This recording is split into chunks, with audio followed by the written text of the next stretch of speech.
BSc second year in organic chemistry paper first unit first chapter का नाम है उप सह संयोजक यौगिक्स कोऑर्डिनेशन कंपाउंड्स। इसके लेक्चर फर्स्ट में आज हम अध्ययन करने वाले हैं कोऑर्डिनेशन कंपाउंड्स या उप सह संयोजक यौगिकों का परिचय।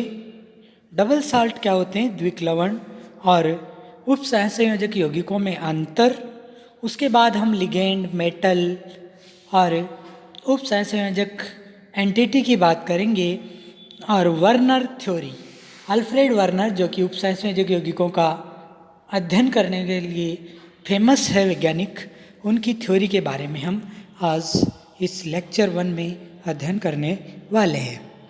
द्विक लवण, ये यौगिक केवल ठोस अवस्था में स्थायी होते हैं और विलय होने पर अपने अवयवी अणुओं या आयनों में टूट जाते हैं। इन्हें हम द्विक लवण कहते हैं। इन यौगिकों के विलयन में क्रिया करने वाले मूल अभिकर्मक के आयन अपना अस्तित्व बनाए रखते हैं। जैसे कि एक द्विक लवण है जिसका नाम है कार्नेलाइट, KCl.MgCl2.6H2। इसमें KCl और MgCl2 दो लवण हैं। K प्लस के भी लक्षण इसमें मौजूद है, Mg+2 के भी है, Cl के भी, और पहले भी थे और बाद में भी थे। इस तरह से ये द्विक लवण कहलाते हैं। फिटकरी भी एक द्विक लवण है जो कि दो लवण K2SO4 और Al2SO4 होल थ्राइस का मिश्रण है।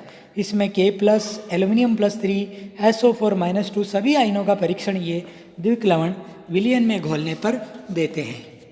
तो ये यौगिक ठोस अवस्था में स्थायी होते हैं और विलय करने पर अवयवी आयनों में पूर्णतः टूट जाते हैं। दूसरे यौगिक होते हैं कॉम्प्लेक्स कंपाउंड या कोऑर्डिनेशन कंपाउंड्स। कॉम्प्लेक्स कंपाउंड संकुल यौगिक, कोऑर्डिनेशन कंपाउंड उप सहसंयोजक यौगिक, दोनों एक ही चीज़ है। ये यौगिक ठोस अवस्था में स्थायी होते हैं और विलयनों में भी अपनी पहचान को बनाए रखते हैं। मूल अभिकर्मक अपनी पहचान खो देते हैं और एक नया यौगिक बनाते हैं।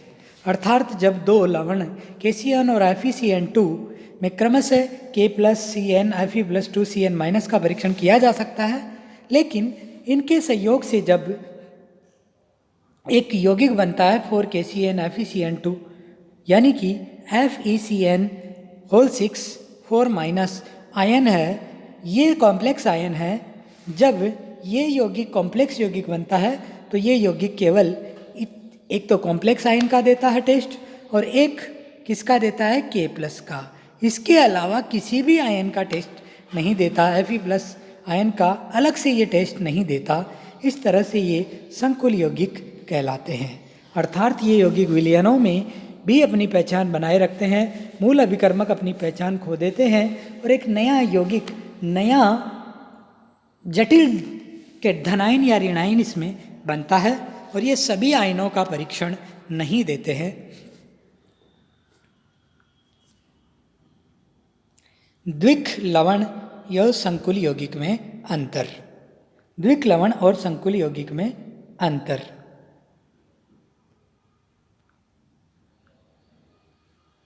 द्विक लवण में धातु और आयनों के बीच आयनिक बंध होता है, जबकि संकुल यौगिक में धातु आयन और आयन ऋणायन या लिगेंडों के बीच उप सहसंयोजक बंध कोऑर्डिनेशन बॉन्ड बनता है।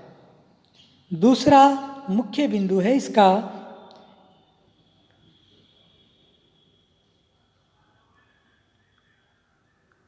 कि द्विक लवण में मूल अभिकर्मकों के धनायन और ऋणायन अपनी पहचान बनाए रखते हैं, जबकि संकुल यौगिकों में मूल अभिकर्मकों की पहचान खत्म हो जाती है और नए आयन, जटिल आयन बनते हैं। इस तरह से ये दूसरा अंतर है।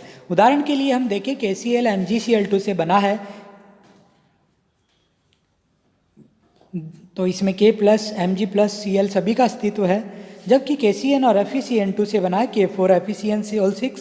इसमें Cn और Fe+ आयन पहले थे, बाद में इनका नहीं होता है। बाद में केवल एक K+ आयन और एक जटिल आयन FeCN6 4- का ये टेस्ट देते हैं।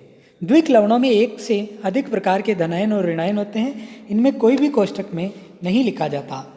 द्विक लवण में कोई कोष्टक नहीं होता, कोई जटिल आयन नहीं होता, जबकि संकुल यौगिक में एक जटिल आयन होता है जिसे बड़े ब्रैकेट में लिखा जाता है। अब हम बात करें उप सहसंयोजन प्रजाति की। उप सहसंयोजन प्रजाति वह प्रजाति होती है जिसमें एक अणु परमाणु धातु आयन से कुछ अणु सीधे बंधित रहते हैं, वो उप सहसंयोजन प्रजाति कहलाती है। इसकी बात हम करें तो देखिए,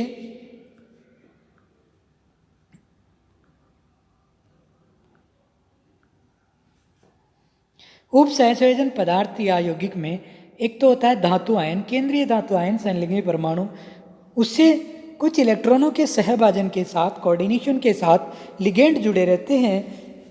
इस तरह से ये कोऑर्डिनेशन कंपाउंड्स बनते हैं। जैसे कि हम बात करें, ये कोऑर्डिनेशन कंपाउंड है CONH3 4Cl2 और Cl। इसमें एक धनायन है ये वाला, एक ऋणायन है Cl-। इस धनायन में केंद्रीय धातु आयन कोबाल्ट है, कोबाल्ट। इसमें 4 लिगेंड है NH4 के और 2 लिगेंड है Cl के। तो इस तरह से ये इलेक्ट्रॉन देते हैं। कोबाल्ट की केंद्रीय धातु आयन की आवेश +3 है। कैसे है? ये 2 तो Cl और ये प्लस, 3 प्लस हो गए, 4 0 NH3 का 2। इस तरह से ये इनका यौगिक बनता है। उप सहसंयोजन एक यौगिक होते हैं, ये एक नाभिकीय मोनोन्यूक्लियर, जिन उप सहसंयोजकों में केवल एक केंद्रीय धातु परमाणु हो। बहुन्यूक्लियर, जिनमें एक से अधिक केंद्रीय परमाणु हो, उनको बहुन्यूक्लियर हम कह सकते हैं। समन्वय संख्या, समन्वय संख्या की जब बात करें तो किसी धातु आयन से, केंद्रीय धातु आयन से सीधे जुड़े बंधित परमाणुओं की संख्या समन्वय संख्या कहलाती है। 2 से 12 तक हो सकती है, 4 व 6 के सर्वाधिक इसी केस में होती है। लिगेंड, केंद्रीय परमाणु से बंधित परमाणु, केंद्रीय धातु आयन से बंधित परमाणु समूह को लिगेंड कहते हैं। अधिकांशतः ऋणायन, उदासीन भी हो सकते हैं। लिगेंड को L से, धातु आयन को M से, लिगेंड इलेक्ट्रॉन देता है धातु आयन को, इसलिए L बॉन्ड M तीर के चिन्ह को दिखाते हैं, ये उप सहसंयोजक बंध कहलाता है। लिगेंड की बात करें हम तो लिगेंड अलग अलग प्रकार के होते हैं, जिनको हम इस सारणी से अध्ययन करने वाले हैं। सबसे पहले एक दंतुक लिगेंड, ऐसे लिगेंड जो एक केवल 2 इलेक्ट्रॉन देते हैं, ऋणायन, उदासीन, धनायन। तो जितने भी ऋणायन FCl minus, Br minus, IOH minus, जो सिंगल ऋणायन है वो है, ये एक दंतुक है, तार 2 इलेक्ट्रॉन से बॉन्ड बनाते हैं धातु के साथ। उदासीन H2O, ROH, ROCN, ये उदासीन। धनायन NO+, NH3+, इस तरह से। द्विदंतुक लिगेंड, 2 उप सहसंयोजकता परमाणु होते हैं, 2 उप सहसंयोजक बंध बनाते हैं, द्विदंतुक लिगेंड कहलाते हैं। इनमें दोनों सेम भी हो सकते हैं, दोनों अलग अलग भी हो सकते हैं। जैसे इथाइलिन डाई अमीन, इसमें दोनों परमाणु नाइट्रोजन के हैं। प्रोपेन 1,3 डाई अमीन, एसिटिलो एसिटेनेट, एक उपसहयोजक परमाणु अलग और दूसरा अलग, तो इसमें ऑक्सीजन और डबल बॉन्ड। ग्लाइसिनेटो, एक तो ऑक्सीजन है, एक नाइट्रोजन है। इस तरह से अलग अलग परमाणु होते हैं। दोनों एसिडी समूह होते हैं, जैसे ऑक्जिलेटो, H2O3 माइनस, कार्बोनेटो, सल्फेटो। त्रिदंतुक, सभी उपसंयोजकता समूह, जैसे डाइथाइलिन ट्राइअमीन, 3 नाइट्रोजन इसमें दाता परमाणु हैं।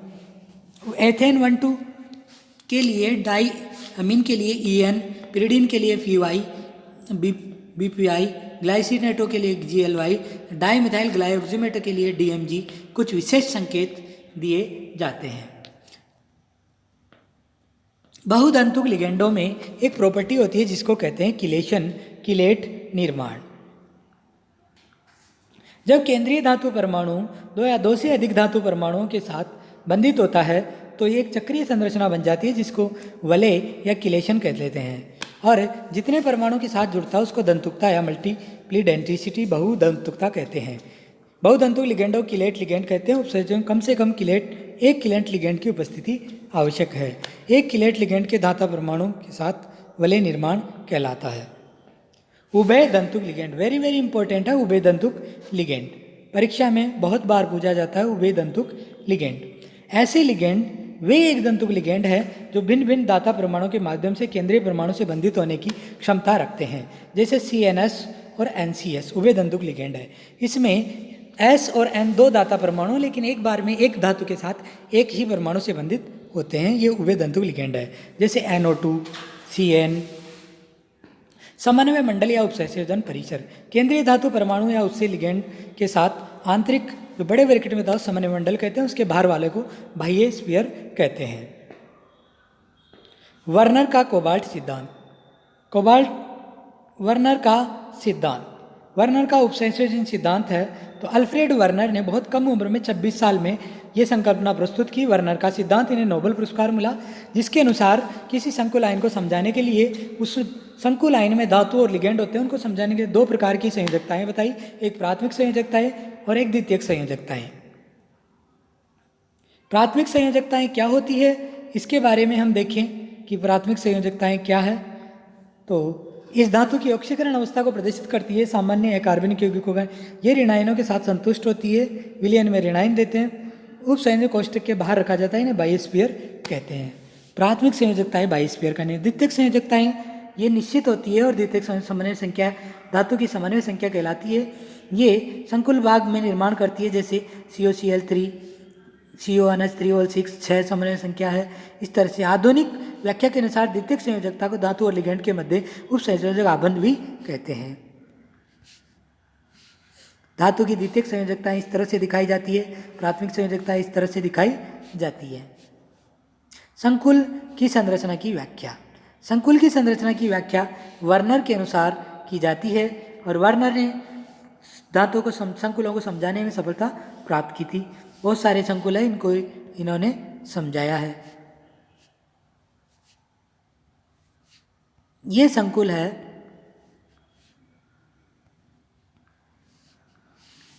COCl3 6NH3, इसको समझाया इन्होंने।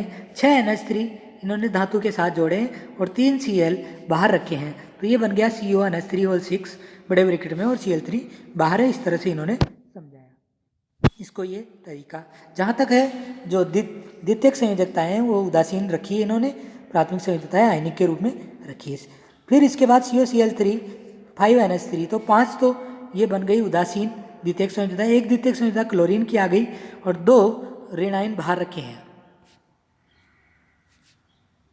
इसी तरह से इन्होंने अन्य यौगिकों को भी समझाया, अन्य संकुल यौगिकों को भी समझाया है, जो इस प्रकार है। COCl3 4NH3 की संरचना, इसमें 4NH3 पहले द्वितीयक संयोजकता में सॉलिड लाइन से, फिर 2 द्वितीयक से और 1 Cl बचा है वो बाहर रखा है।